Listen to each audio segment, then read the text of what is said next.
gracia, Señor, me alcanzó. A un alma perdida salvó. Fui ciego, hoy puedo ver. Continuar con el estudio de la Confesión de Fe de Londres. Estamos en el tema de el decreto de Dios. El decreto de Dios. Terminábamos con Hebreos 13:20, hablando del pacto intratrinitario de redención. Ahí están los textos, los pueden revisar o pueden volver a escuchar el audio que ya se subió al canal de YouTube. Vamos a continuar con este tema de el decreto de Dios en la eternidad pasada, antes de la fundación del mundo. ¿Qué ocurrió? Entonces, por favor, vamos a Isaías capítulo 14, versículos 24 al 27. Isaías 14, del 24 al 27. ¿Ya lo tienen? Dice la palabra de Dios, 24 al 27.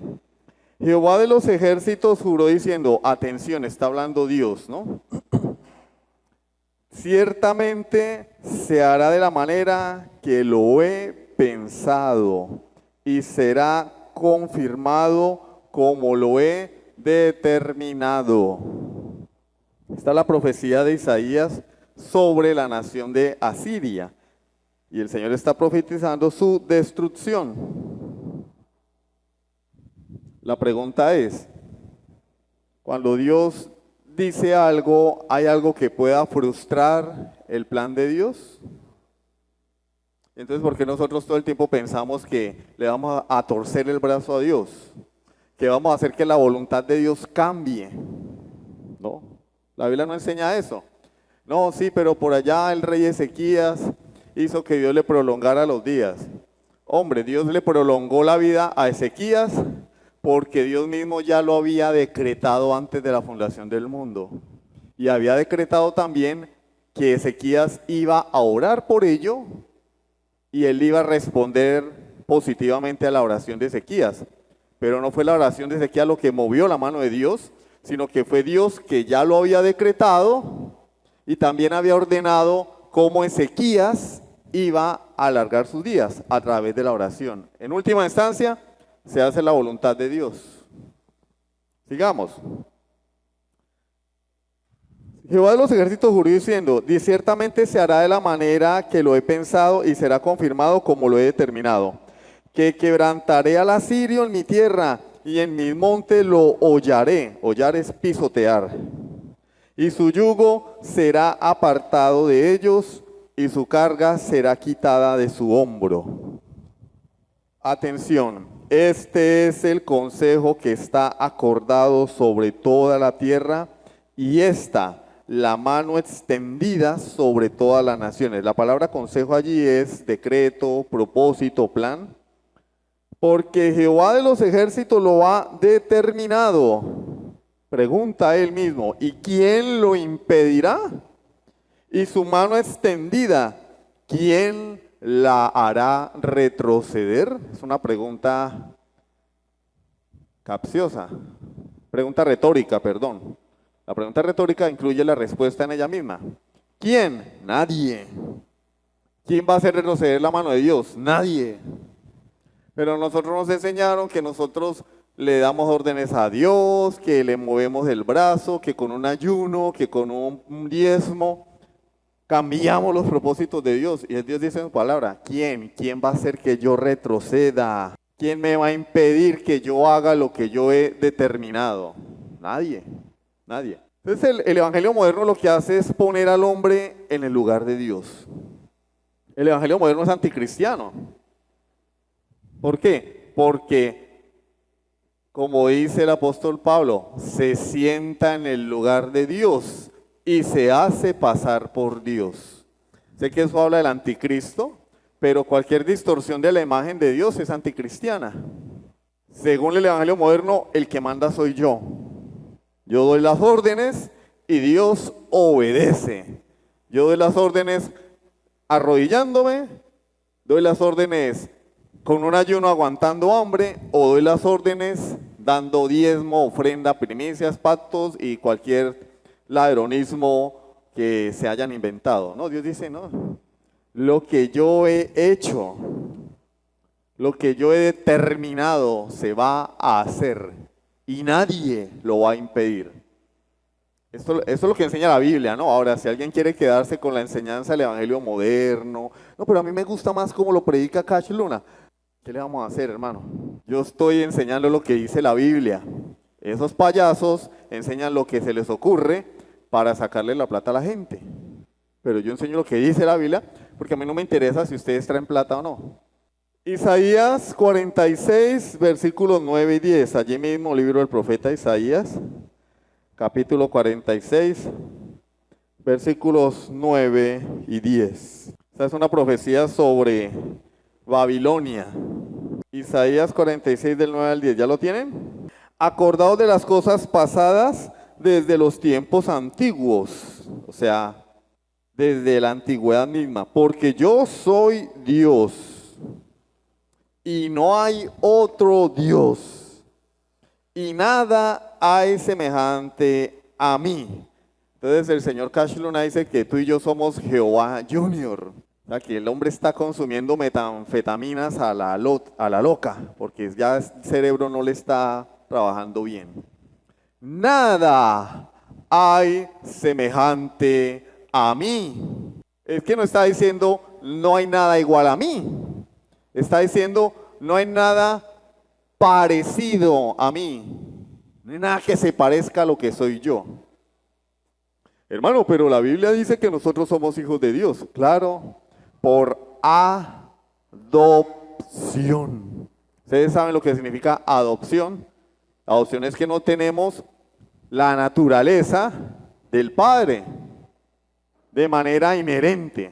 Cuando papá y mamá procrean, tienen un hijo, conciben un niño o niña, o como se dicen hoy, niñe.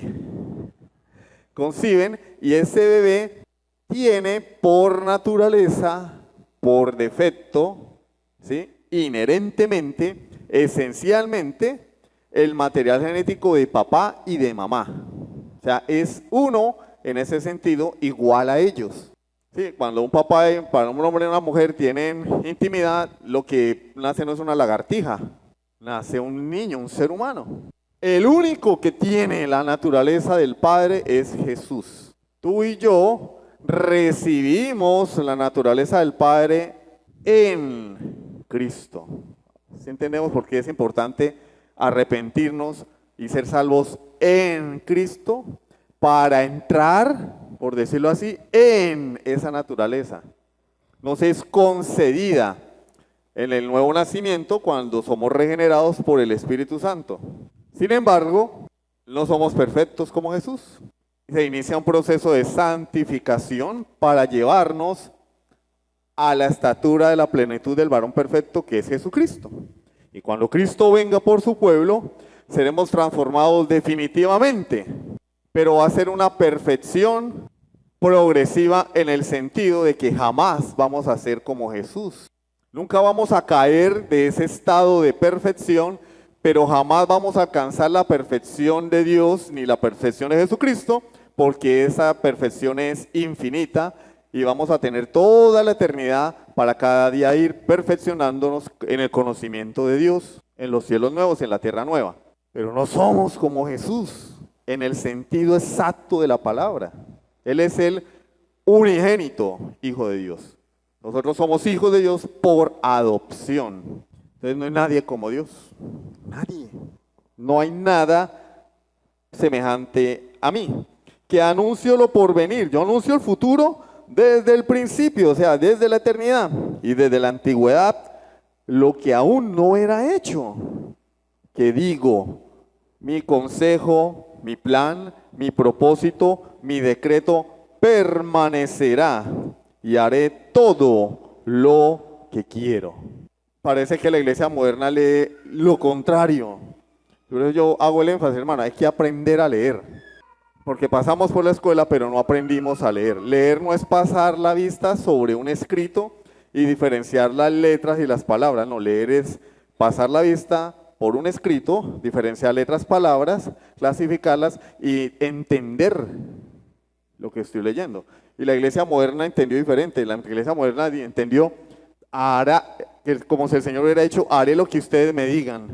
Yo voy a hacer lo que ustedes me digan. No, ay, eso no dice la Biblia. La Biblia dice, haré todo lo que yo quiero. Lo que sucede en el mundo es porque Dios así lo quiere. No es como cree la iglesia moderna. Si yo quiero y Satanás deja. No. Entonces voy manejando mi moto, me accidento. Eso es el diablo. O sea que tú estás diciendo que Dios quiere bendecirte, pero el diablo le dañó el plan a Dios. Eso es lo que estás diciendo. Yo no quiero un Dios así, un simple ser humano, porque estás describiendo a un ser humano. ¿Qué es un ser humano? Hoy voy a llegar temprano a la iglesia. Y saliendo, se pinchó el carro, no pasó el mototaxi, se tapó el carburador de la moto y no pude llegar a la iglesia temprano. ¿Qué pasó? Se frustró mi plan. Yo tenía un plan, pero mi plan se dañó porque yo no controlo las cosas. Soy un simple ser humano, soy limitado, dependo, soy dependiente. Dependiente de que la moto esté buena, dependiendo de que el mototaxista pase, dependiendo de que si abro la llave del agua salga agua, porque si no sale agua, entonces me toca bañarme con agua potable, a potados. Pero Dios no, a Dios no se le hace tarde, a Dios no se le pincha el carro, a Dios no se le tapa el carburador de la moto, a Dios el mototaxi no lo deja botado porque Dios no necesita mototaxis. Entonces mírenla, a nosotros nos enseñaron un ser humano con poderes mágicos y eso no es Dios, eso no es Dios. Una caricatura de Dios, eso no es Dios. Todo lo que sucede debajo del sol sucede porque Dios quiere. La muerte, ¿de quién es la vida entonces? Se lo llevó el diablo. ¿Usted me está diciendo que que Dios quería que el hombre viviera eternamente y Satanás lo mató? ¿Sí me estás diciendo eso? Satanás se lo llevó, Dios no quería, pero Satanás le ganó el pulso a Dios. ¿Tú me estás diciendo eso? Entonces eso no es un Dios. Eso es una caricatura, eso es un ser humano con poderes. El Dios de la Biblia controla a Satanás.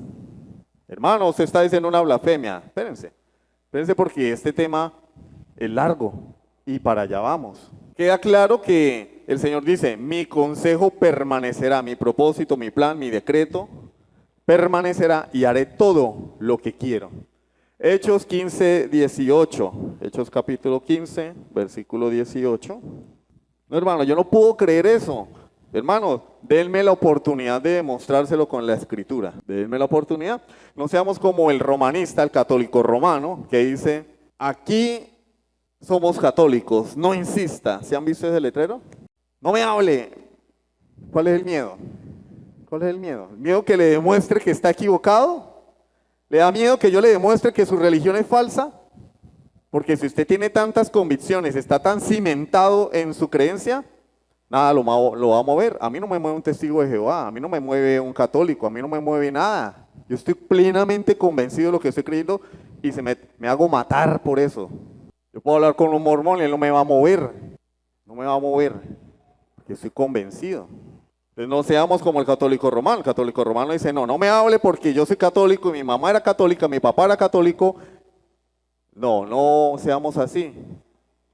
¿Cómo se evangeliza un católico entonces? Bueno, hay que decirle, hermano, amigo, por favor, deme la oportunidad. No se distraigan, por favor. Deme la oportunidad de mostrarle la verdad. Si después de mostrarle la verdad a la persona, esta no quiere creer, pues bueno, ya es problema de ella. Pero uno cumple con su labor, uno cumple con lo que debe hacer. Hechos 15, 18. Hechos capítulo 15, versículo 18. Dice el Señor, Bueno, ahí está hablando de cómo el Señor iba a levantar la iglesia. Ese es el tabernáculo de David. Pastor, explíquemelo. Está en la serie de enseñanzas sobre el dispensacionalismo. ¿Quieren saber qué significa el tabernáculo de David? Escúchense la serie del dispensacionalismo. Tabernáculo de David es la iglesia universal de Cristo del Nuevo Testamento. Allá, ahí les adelanté. Pero el Señor dice, mire lo que dice la palabra de Dios. Versículo 16. Después de esto volveré a reedificar el tabernáculo de David que está caído y repararé sus ruinas y lo volveré a levantar, para que el resto de los hombres busque al Señor y todos los gentiles sobre los cuales es invocado mi nombre. Dice el Señor que hace conocer todo esto desde cuándo, tiempos antiguos. Pero otra vez la iglesia moderna poniéndole un tapabocas a Dios. No, Dios tenía un plan con Israel. Israel rechazó a Dios y entonces Dios se volcó a los gentiles. Entonces yo nunca he sido de ir a bailes, pues no es que me esté haciendo más bueno que los demás, no era un pecador podrido, muerto en delitos y pecados, expuesto al infierno, era un moralista. Yo no lo digo por jactarme, ¿no? Yo nunca fui a un baile, no, pero uno sabe, ¿no? En los bailes, yo no sé cómo es ahora, ¿no? Con el feminismo, pero en los bailes los hombres sacaban a las mujeres a bailar, ¿cierto? Hoy las mujeres sacan a los hombres, pero los hombres sacan a las mujeres a bailar y de pronto el hombre veía a la bonita, ¿no? Yo no sé cómo se hacía, pero en la televisión es, señorita, ¿me concede esta pieza? El hermano Cheo, no le voy a decir a usted, señorita, ¿me concede esta pieza? Y hacía así, le tomaba la mano y la llevaba allá al centro de la pista y se ponían a bailar lo que fuera, salsa, tango, merengue. Bailes que no son tan vulgares como los de hoy, ¿no? Porque uno se quedaba asustado con la lambada, pero es que lo de hoy, ay, no, la lambada es un juego de niños comparado con lo que se ve hoy en la televisión. Y le decía, ¿me concede esta pieza? Pero si la muchacha decía que no, ¿qué pasaba? Estaba la amiga, la fea, ¿sí o no? Yo le digo a la bonita que me conceda la pieza, que si quiere bailar conmigo, pero ella dice, ay no, toda regodienta, y yo le digo a la amiga fea, ¿y usted? Y la amiga fea, claro papito, claro, porque ¿quién la va a invitar? Claro papito. Pero a Dios no le pasó así, o sea, no fue que Dios llegó y le dijo a Israel, ustedes me conceden esta pieza, y los judíos dijeron, no, vamos a matar a Jesús. Bueno, pues me tocó con la amiga fea. Y usted, no, hermano, eso es hacer a Dios un hombre. ¿Qué dice el texto? El Señor hace conocer esto desde tiempos antiguos. Es que miren el versículo 17, ya anunciaba la salvación de los gentiles desde el Antiguo Testamento. Si el hombre feo consiga plata, hermano, porque hombre feo y pobre, como están las cosas hoy en día, ¿no? Hubo un otro tiempo donde, no, mire, pero es buen muchacho, es trabajador.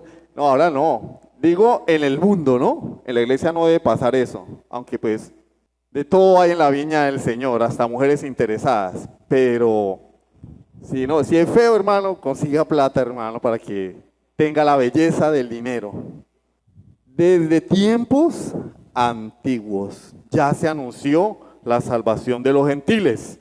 De manera que Dios no tenía dos planes, uno con Israel y otro con la iglesia, no, un solo plan. ¿Cuál? La salvación del mundo sin discriminación alguna.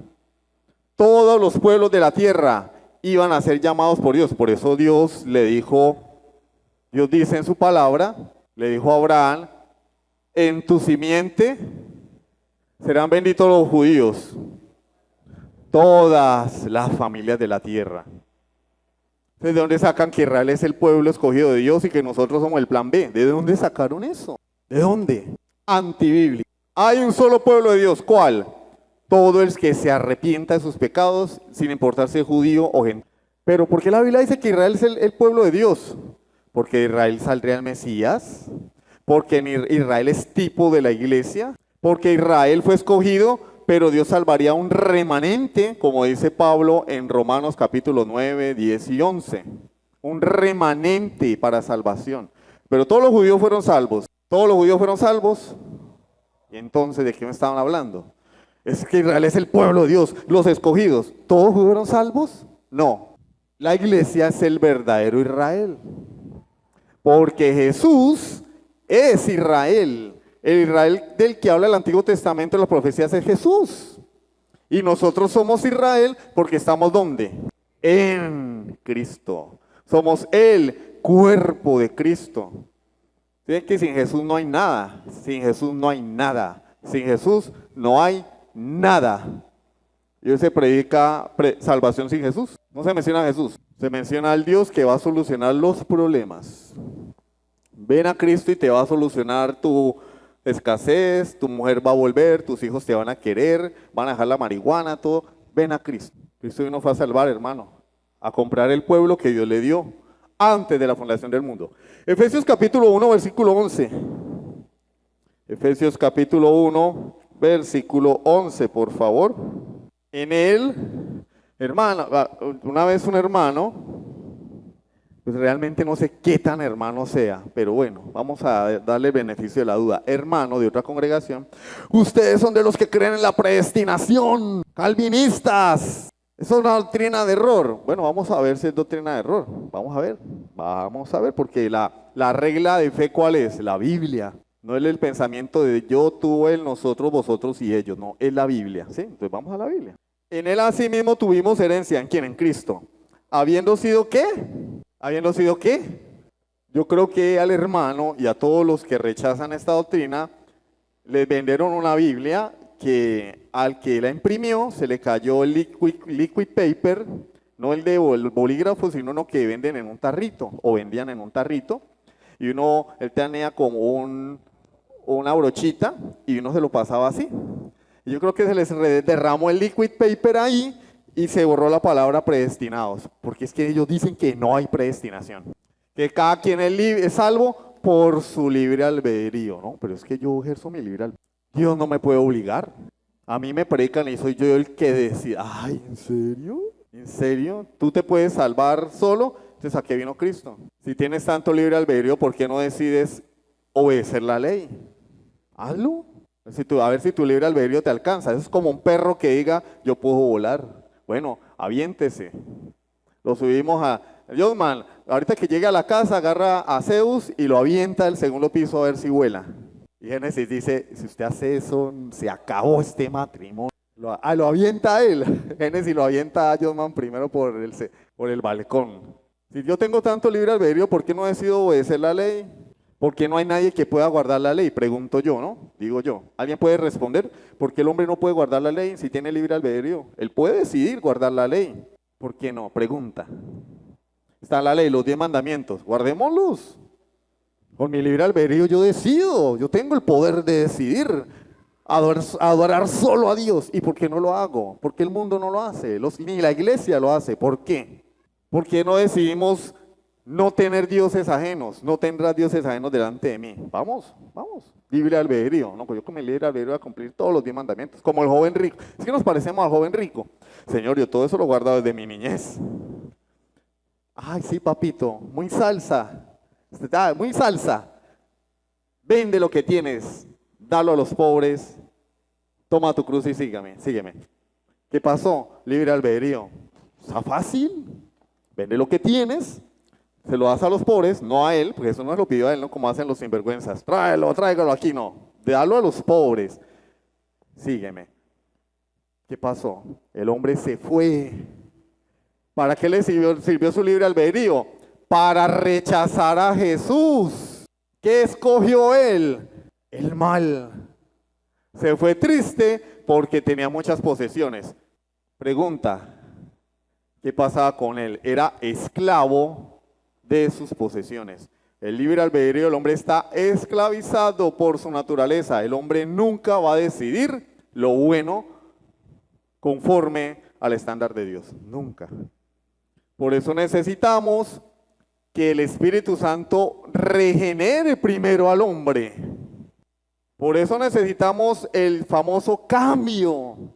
Por eso necesitamos la famosa regeneración, el famoso nuevo nacimiento, para que el individuo nacido de nuevo por el Espíritu Santo ahora decida seguir a Cristo. ¿Ustedes creen que es que Dios dijo, bueno, vamos, Nicodemo llegó allá y el Señor le dijo, bueno, vamos a ver qué me le invento a este hombre, a ver.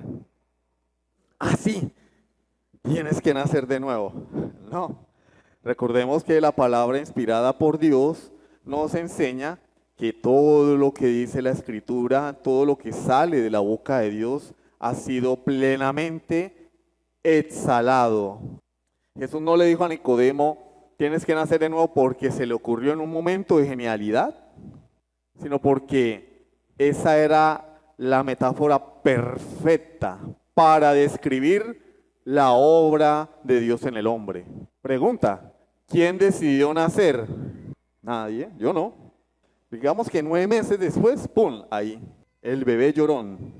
Pero yo no decidí. Miren, ¿por qué los niños lloran? ¿Ustedes saben por qué los bebés lloran cuando nacen? Bueno, algunos no lloran, ustedes les dan una nalgada, ¿no? Y otros que nacen feos, le dan la cachetada al papá. ¿Por qué los bebés lloran cuando nacen? ¿Sí saben? Porque ellos no quieren nacer.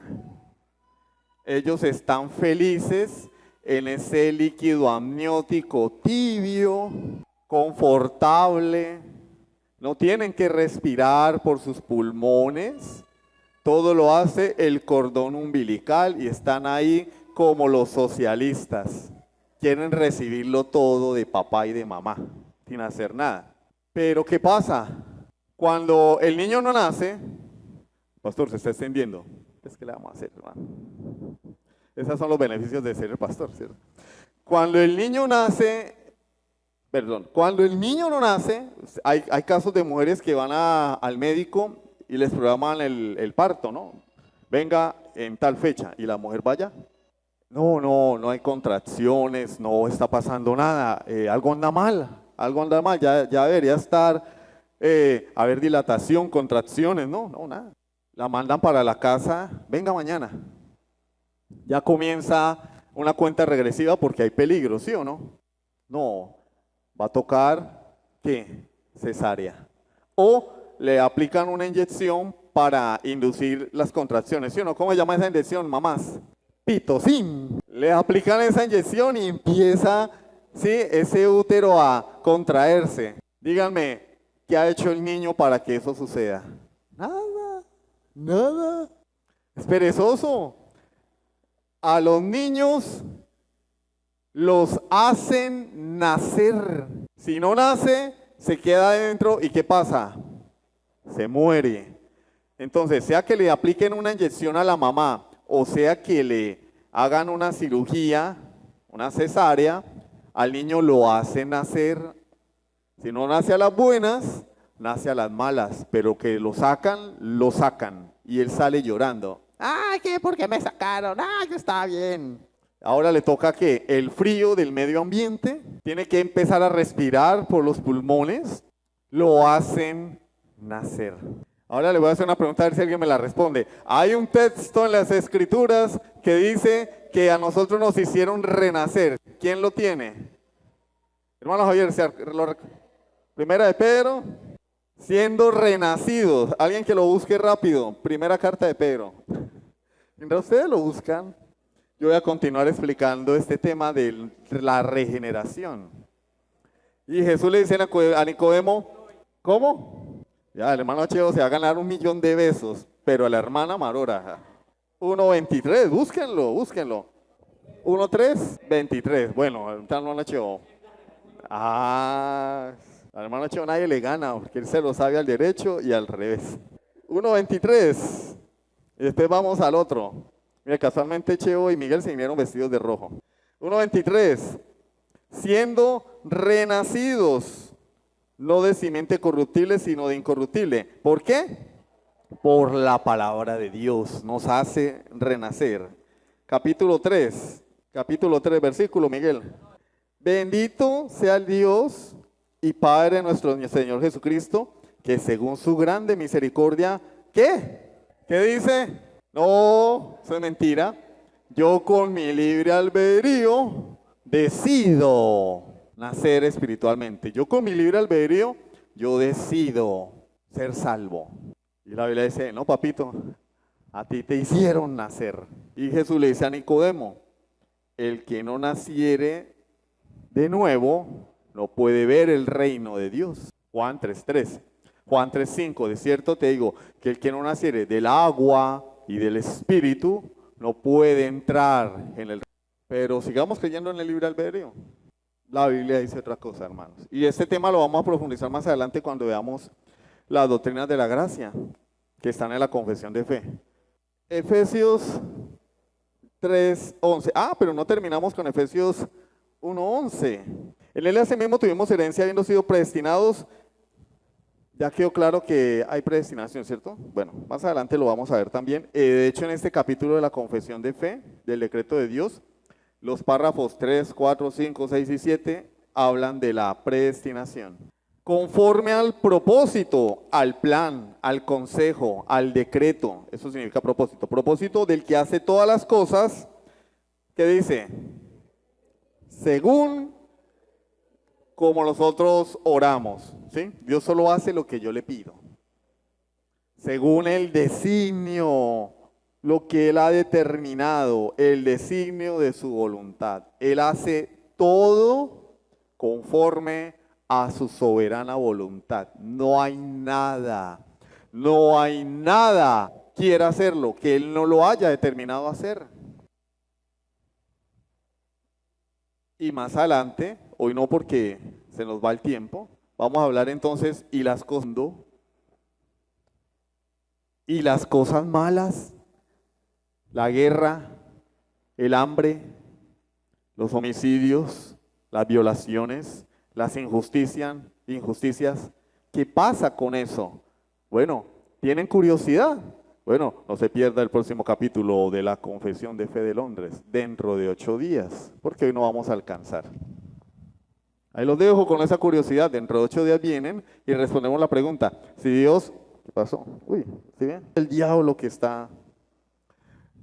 Respondemos la pregunta. Dios, todo y lo malo, ahí queda la pregunta. Vamos a leer ahora el estudio de la confesión de fe, ¿no? Los párrafos 1 y 2 de nuestra confesión de fe del 89, ¿la trajeron? Eso es para leer, ¿no? No para adorno. Hay personas que lo ponen allá y cuando uno pasan 2 años y están así nuevecitas. Esta está nueva porque esta no es la mía, se me olvidó. La mía es un poquito más gorda porque es la del pastor, la del que enseña, ¿sí? Entonces más gordita. Esta es la de los estudiantes, pero se me quedó entonces. Confesión de Fe de Londres, capítulo 3 y 2. ¿Sí estoy bien? Ajá. Confesión de Fe de Londres, capítulo 3, párrafos 1 y 2. Dios, desde toda la eternidad, por el sapientísimo y santísimo consejo de su propia voluntad, ha decretado en sí mismo, libre e inalterablemente, todas las cosas. Sin embargo, de tal manera que por ello Dios ni es autor del pecado, ni tiene comunión con nadie en él mismo. Dios, aunque sucede, pero Él no es autor del pecado. Él no es autor del pecado. ¿Quién obra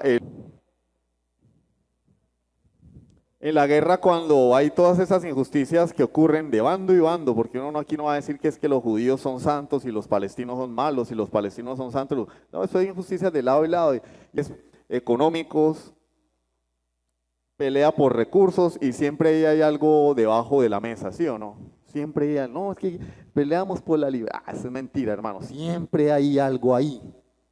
No es que descubrimos gas en la franja de Gaza. Sí, uy, hágale, inventémonos una guerra. O cuando un gobierno está siendo deficiente, negligente, está haciendo las cosas mal, ¿qué hacen? Se inventan una guerra. Inventémonos una guerra, un conflicto ahí. ¿Para qué? Para distraer a la gente. Y la gente va a estar pendiente de la guerra y nosotros pues seguimos robando y seguimos haciendo lo nuestro. Eso se llama sofisma de distracción. Desviamos la atención a la guerra y nosotros, venga para acá. Pero no vamos a hablar de eso. Ese es el pecado del hombre, hermano. Pecado del hombre. Ahora, ¿quién dispara? ¿Dios o el hombre? Dios no es el autor del pecado. es el hombre de su propia maldad.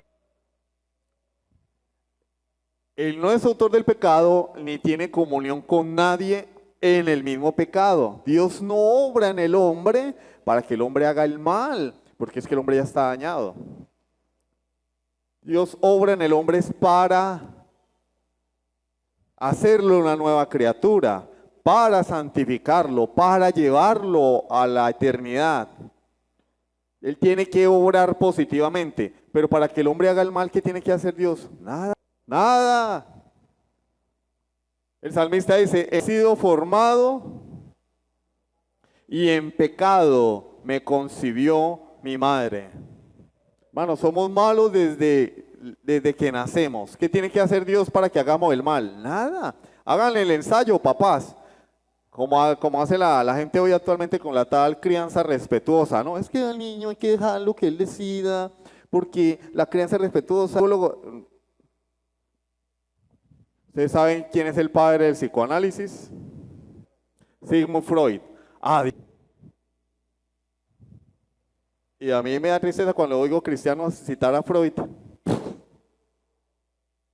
Cristianos citar a Nietzsche. No, citen a Hitler de una vez. Y a Marx. Cristianos que citan a Carlos Marx. Pero es que Marx era comunista. El comunismo enseña que los enemigos del Estado son la familia y la iglesia y hay que acabarlos. Entonces, ¿cómo así? Que yo soy cristiano pero defiendo las ideas anticristianas. Marx era un vago, dejó morir a sus hijos de hambre porque no quería trabajar. Citan a Nietzsche. Citan a Freud. Como dijo Sigmund Freud, Freud era ateo, hermano. ¿Por qué no mejor citamos la Biblia si somos creyentes? ¿Qué dice la Biblia? Cría a tu hijo en disciplina y amonestación del Señor. ¿Por qué? Porque él es malo por naturaleza. Si yo no lo crío en disciplina y amonestación de Dios, él va a seguir su camino. ¿Sí? Él va a seguir su camino. ¿Y cuál es el camino del hombre? La perdición. Por eso yo tengo que, venga para acá. Por ahí no es. Venga para acá. Y es un trabajo de toda la vida. Ay, no es que los niños son inocentes. Los papás, es que el niño es inocente. Déjelo crecer y verá, papito. Cuando lo vean en el canal Bogotá, hablamos. Hablamos. Hay papás que no les gusta que no les diga nada sobre los hijos. Es que usted no tiene hijos. Yo no tengo que tener hijos para... Hermano, yo no tengo que ser marihuanero para decirle a un marihuanero que tiene que arrepentirse de sus pecados. Yo no tengo que ser un violador ni un promiscuo para decirle a un promiscuo, fornicario, adúltero, ni a un violador, pervertido sexual que tiene que arrepentirse. O sea, eso es una falacia. Falacia de autoridad. Es que como a usted no le ha pasado, usted no puede decir nada. Me lo han dicho. Que como usted no tiene hijos, es que no le vengo a hablar de mi experiencia. Yo le hablo lo que la Biblia dice, hermano. Hablo lo que dice la Biblia. A los niños hay que criarlos conforme a la Escritura, porque ellos nacen torcidos. Hay que enseñarles lo bueno, porque lo malo no lo necesitan aprender. Ya lo saben hacer lo malo. Pecado. Entonces Dios no es el autor del pecado, es el hombre el que peca. Vamos a ver dentro de 8 días. Le da direcciona el pecado del hombre para cumplir su plan. Dios no pone el pecado en el hombre, Judas. Dios decretó, mi hijo va a morir por mi pueblo, Isaías 53. Dios lo ordenó, antes de la fundación del mundo, hijo, vas a morir por mi pueblo. El hijo tenía que morir. ¿Quién lo entregó? ¿Quién lo traicionó? ¿Quiénes lo colgaron de una cruz, lo crucificaron? ¿Por qué Judas traicionó a Jesús? Porque era ladrón y la Biblia dice que él era hijo de perdición. ¿Por qué los líderes religiosos de Israel conspiraron para matarlo? Porque le tenían envidia. Porque Pilatos intentó salvarlo Pero después dijo, no, ¿saben qué? Hagan lo que quieran. ¿Por qué? Por conveniencia con el emperador. Ahí le dijeron, si tú eres amigo de Jesús, eres enemigo del César. Inmediatamente Pilatos comenzó a temblar y dijo, no, yo quiero estar bien con el César. Hagan lo que quieran, yo me lavo las manos. ¿Había pecado en ellos? Sí. Dios usó el pecado de ellos a su hijo. Porque había un plan, un propósito superior. ¿Cuál era el propósito de la muerte de Cristo? Salvarnos. Entonces Dios usa el pecado del hombre, entre comillas, lo vamos a ver la semana entrante porque le decimos así, permite, entre comillas, la maldad para él. Entonces, Dios no es autor del pecado. Y la semana entrante, con la ayuda del Señor, vamos a profundizar más en eso, ¿listo? Y vamos a ver los textos, porque ahí están los textos. Si ustedes ven la confesión de fe, ahí están los textos que explican los párrafos. Entonces, si Dios quiere, dentro de 8 días continuamos con esta clase. Amén. Vamos a orar. Y los...